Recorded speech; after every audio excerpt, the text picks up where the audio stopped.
আল্লাহ একজনকে কুষ্ঠ রোগী বানিয়েছে, আল্লাহ একজনকে, আল্লাহ পাক একজনকে চোখ অন্ধ করে দিয়েছে।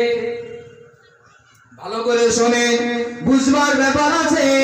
গভীর ভাবে যদি চিন্তা ভাবনা করে যদি কথাটা যদি বেড়ে নেন, আপনার জীবনটা পাল্টে যেতে পারে। ও বান্দা, ও বান্দি, গভীর ভাবে উপলব্ধি করুন। আল্লাহর ওই দিন বান্দার উপরে কি পরীক্ষা আল্লাহ করলো।